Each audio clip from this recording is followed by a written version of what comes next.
warahmatullahi wabarakatuh. Perkenalkan, nama saya Suciaryati.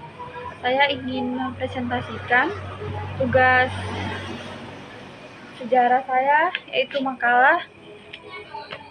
Sekarang saya akan membacakan makalah yang berjudul Masuknya Islam ke Kerajaan Bulungan.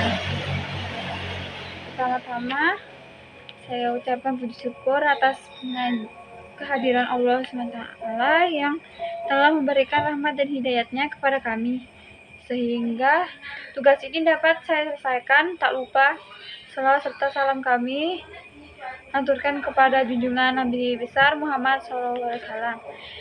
Tugas ini saya berjudul Masuknya Islam di Bulungan, yang disesuaikan dengan materi tugas mata pelajaran sejarah Bulungan. Semoga dengan adanya makalah ini saya dapat memahami sejarah Kalimantan Utara di Indonesia. Kesempurnaan hanya milik Allah, kekurangan dan kelemahan milik kami. Karena itu kami berharap kritik dan saran untuk meningkatkan mutu dan kualitas kinerja saya agar dapat memperbaiki masalah selanjutnya menjadi lebih baik. Daftar isinya yaitu halaman pertama, kata pengantar. Daftar isi bab 1, pendahuluan, latar belakang, rumusan masalah dan tujuan. Bab 3, pembahasan, lokasi, sumber dan bukti sejarah. Sistem politik, pemerintahan, sistem ekonomi, faktor pendorong kemunduran. Yang selanjutnya penutup, yaitu berisi kesimpulan dan kritik dan saran. Saya bacakan sedikit dari satu. Latar belakang sejarah masuknya agama Islam di Kalimantan Utara, khususnya Bulungan, sebagai daerah tertua, menjadi hal yang menarik untuk diceritakan, termasuk pembahasan mengenai siapa yang bagaimana cara dan pendakwah menanamkan keyakinan 6 rukun iman dan kunjung masyarakat dalam menjalani syariat rukun Islamnya. Salah satu tokoh agama keturunan, salah satu penyebar pertama agama Islam di Bulungan, yaitu Haji Said Muhammad bil Faqih, mengatakan proses awal masuknya Islam dimulai pada abad 17 oleh Said Abdullah bil Faqih, yang saat ini makamnya berada di desa Gunung Putih. Setelah Said Abdullah bin Faqih wafat, pertunjukan Said Islam diteruskan oleh Said Ahmad Al-Basri yang datang di desa Salim Batu. Setelah beliau juga wafat, dimakamkan di desa Salim Batu, Tanjung Palas Barat. 70 tahun setelah kembali hadir wali Allah di bumi Tenghuyun dan Bulungan yang bernama Abdullah bin Faqih dan Ali. Jadi di Salim Batu ini ada 3 wali Allah dimakamkan.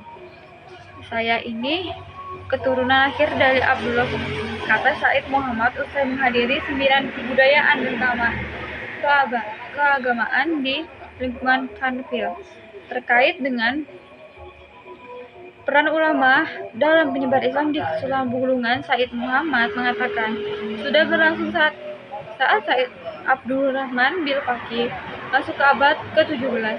Menurut Said Muhammad, itu adalah tanda dengan beri gelarnya Amirul Muslimin kepada para pemimpin kesultanan.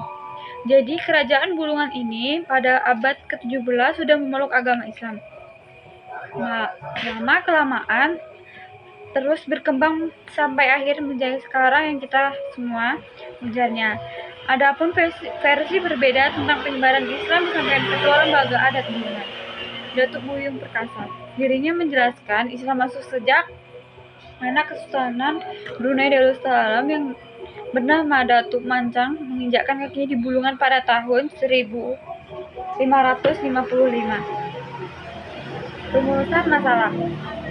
Dari latar belakang yang kami uraikan di atas, kami memperoleh beberapa rumus masalah yaitu 1. Lokasi pengembangan sejarah Indonesia, 2. Sumber dan bukti sejarah, 3. Sistem politik pemerintahan, 4. Sistem ekonomi, 5. Faktor pendorong.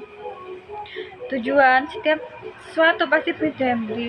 Begitu pula dengan makalah ini bertujuan membuat adalah satu, mendeskripsikan tentang sejarah berkembangnya agama Islam di Indonesia.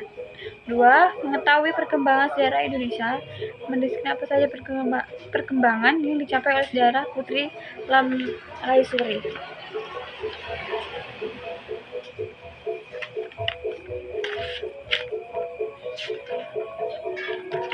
Dan kesimpulan yang saya ambil dari Kerajaan Bulungan yang berada di bahas di atas, kita dapat mengetahui sejarah tentang masuknya Islam di Bulungan.